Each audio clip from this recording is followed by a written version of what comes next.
सी वो heat out हो जाती है, यानी कि मेरा मोबाइल हीट हो जाता है, जिसकी वजह से जो सी वीडियो वो अंदर ही रुक जाती है, मोबाइल अपने आप ही बंद हो जाता है ना, मोबाइल हीट हो जाता है। इसलिए मैं ना दोबारा ये इसका पार्ट 3 है, मैंने पार्ट 2 में हाइड्रोजन और क्लोरीन की भी बात बता दी थी, दोनों रिएक्शन मैंने एक्सप्लेन कर दिया था। अब मैं आयोडीन की बात करता हूँ।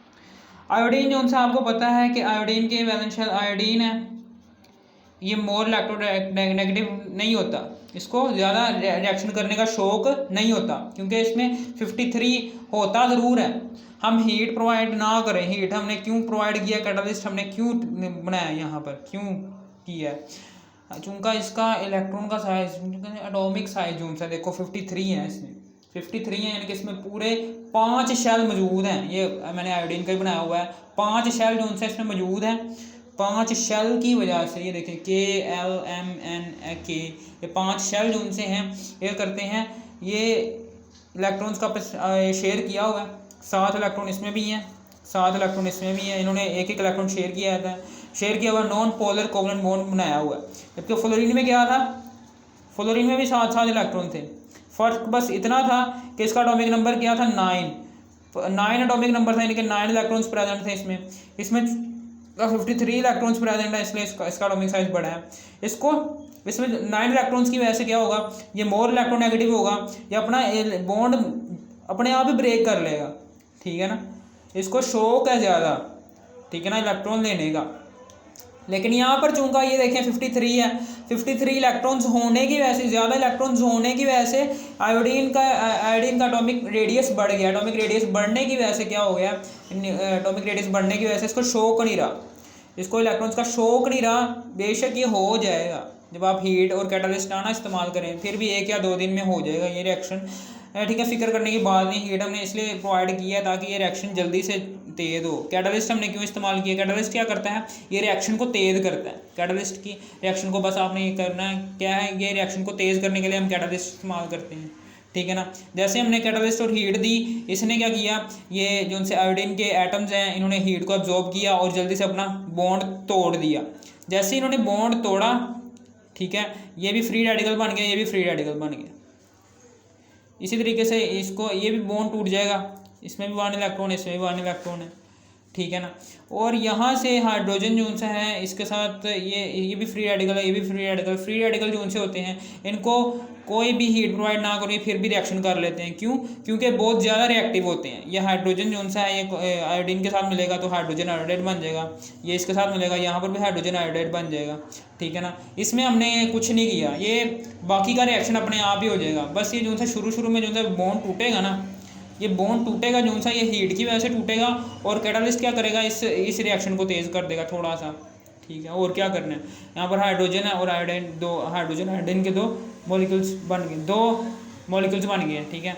चूँकि हाइड्रोजन और आयोडीन है, हाइड्रोजन के भी 2 एटम्स और आयोडीन के 2 भी एटम्स हैं, 2 एटम्स हैं, तो हाइड्रोजन आयोडाइड भी 2 बनेंगे, यहाँ पर भी 2 आ जाएगा, यहाँ पर भी 2 हैं हाइड्रोजन के एटम्स, और ब्रोमीन के भी 2 एटम्स हैं, तो यहाँ पर भी हाइड्रोजन ब्रोमाइड जो उनसे है वो भी 2 आ जाएंगे। इसी तरीके से हाइड्रोजन के 2 एटम्स हैं, यहाँ पर भी क्लोरीन के 2 एटम्स यहाँ पर भी हैं, यहाँ पर भी हाइड्रोजन क्लोराइड के 2 एटम्स आ जाएंगे। फिर इसी तरीके से हाइड्रोजन के 2 एटम्स इधर भी हैं, फ्लोरीन के 2 एटम्स यहाँ पर भी हैं, तो हाइड्रोजन फ्लोराइड के भी 2 एटम्स आ जाएंगे, ठीक है ना। आपका ये भी सवाल हो सकता है कि सर यहाँ पर इन चारों रिएक्शंस में हमने हीट जो उनसी है फ्लोरीन को क्यों नहीं दी, क्योंकि आपको पता है उसमें एटॉमिक नंबर 9 है, उसको रिएक्शन करने की बहुत जल्दी होती है, वो रिएक्शन करने के लिए ही बना होता है। फ्लोरीन कुदरती तौर पर रिएक्शन करने के लिए ही बना होता है।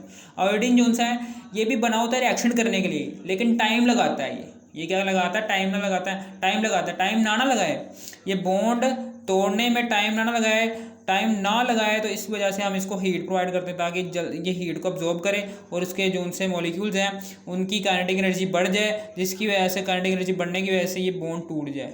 जैसे ही बॉन्ड टूटेगा तो कैटालिस्ट क्या करेगा, ये रिएक्शन जो उनसे है, कैटालिस्ट इस रिएक्शन को, ये वाला जो सा रिएक्शन है, ये वाला जो सा रिएक्शन है, ये वाला हो रहा है, ये रिएक्शन को तेज़ करेगा, क्योंकि इसका एटॉमिक साइज बड़ा होने की वजह से ये इलेक्ट्रॉन्स को अपनी तरफ अट्रैक्ट करने में टाइम लगाएगा, ठीक है ना। कैटालिस्ट क्या करेगा, ये क्या करेगा, ये आयोडीन को हिम्मत देगा, ताकत देगा इलेक्ट्रॉन्स को खींचने की, ठीक है ना, हाइड्रोजन के। इसलिए हम कैटालिस्ट भी इस्तेमाल करते हैं ताकि ये रिएक्शन जो उनसे है ये तेज़ हो सके थोड़ा सा, ये वाला, ठीक है।